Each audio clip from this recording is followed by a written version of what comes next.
guys, welcome back. It's Shelby, and today we are making some earrings that look like shark teeth. So I'm thinking more of like a fossilized Mako look for them, like the long, skinny, kind of twisted ones.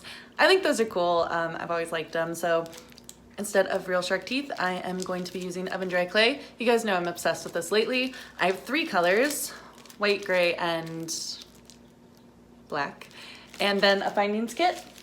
It's got everything you need to make dangly earrings, necklaces, rings, whatever you want. These are super cheap. I do recommend the bigger ones. I don't buy them, but they are cool, and they come with more stuff and beads and crimps and pliers to make jewelries with, and some of them come with like little wires. Like, they just are better, but you know, these ones that I use are like 97 cents to $2. So instead of investing, what, a grand $8 to $10 in a big one, I just go off the tiny little sets. Yeah, that makes sense in my head somehow, but no, it doesn't. Get the big kinds, they're definitely better. I'll link a good one off Amazon down below if you're interested, along with everything I use in this video and some of my other oven dry clay videos if you want to see those. But let's just get right into the project and get going. So since it's a jewelry video, we are going to be starting with the findings kit. I'm making earrings, so I want the 2 long sticks.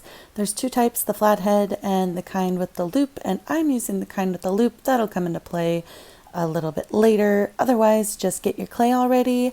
These are meant to be teeth, so I'm using gray, white, and black, just kind of keeping it in a very natural spectrum. And then I'm going to be just kneading the clay so it's nice and soft, because that's definitely where you need to start all of your molding projects. If it's like all crumbly and gross, it doesn't do anything. So we're going to knead the gray. I'm going to add a little bit of black to it just to make it nice and dark.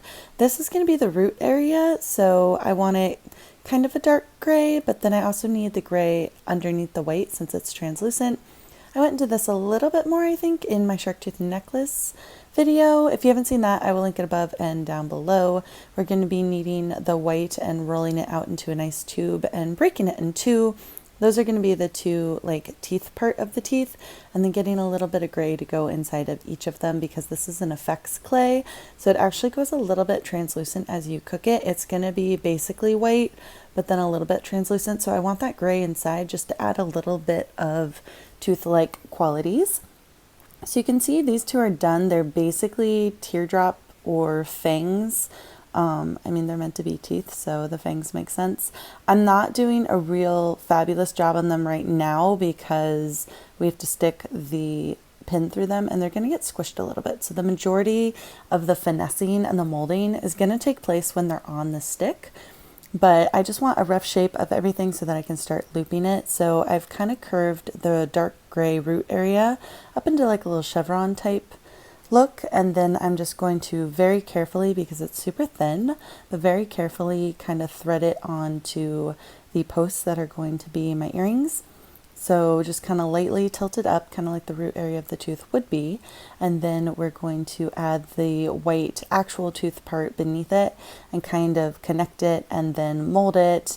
But before we do that, what we need to do is add the backing onto the white part. Like I said, it's a little bit translucent, so this is just going to give it just like a little bit extra layer of like darkness when the light's shining on it, just to make them look a little bit more like natural teeth as opposed to translucent white. So what this does is basically going to stop the light from completely going through them, and it'll go through them a little bit, but then you'll kind of see that there's something to the tooth that's not completely translucent. And teeth in general tend to be translucent on the outside, and a lot more substantial on the inside. So basically that's all I'm trying to mimic.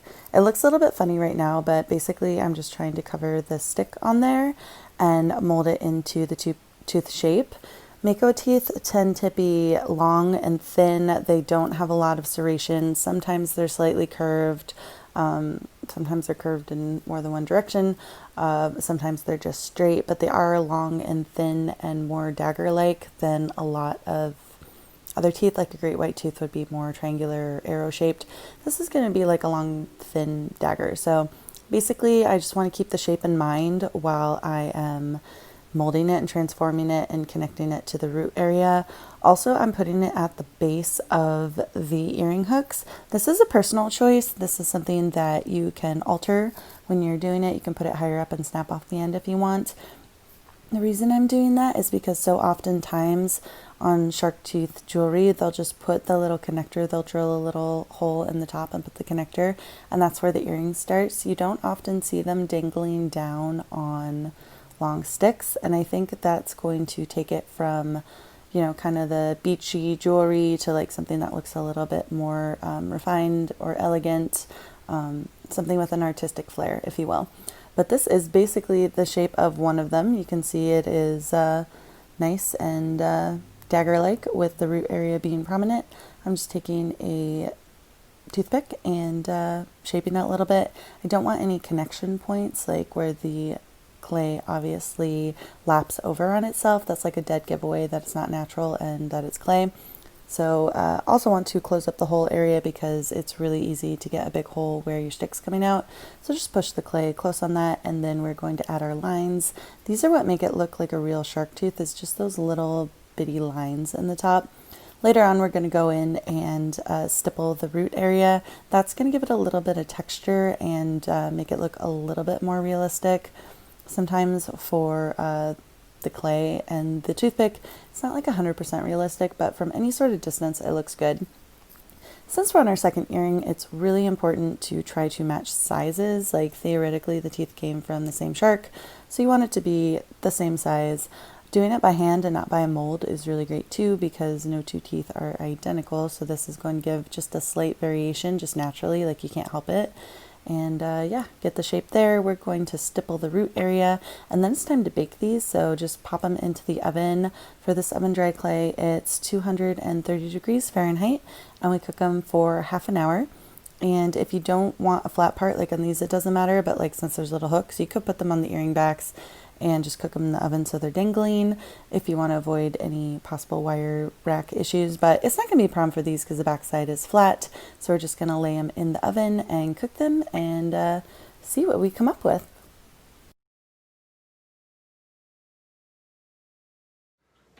All right, guys, our shark teeth are out of the oven.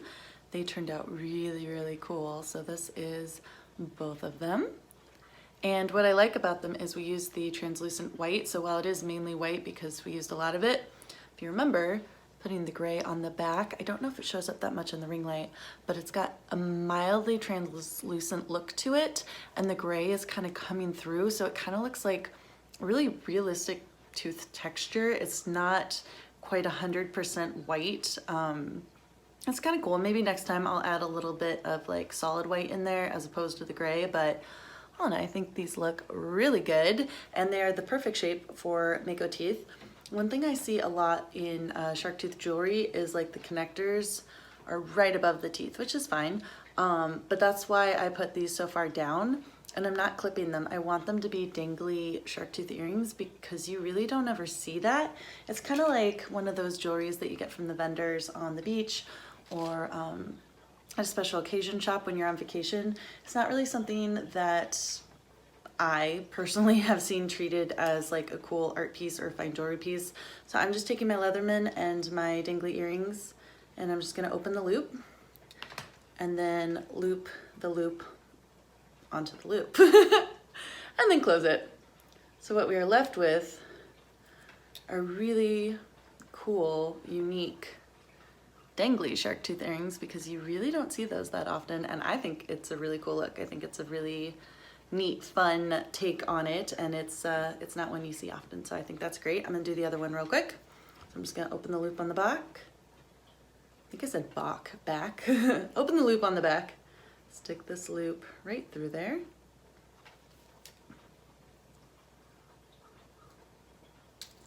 And because these earring loops do this and this loop does that, the way they connect, the shark tooth is going to hang forward, pointing forward when it's in my ear.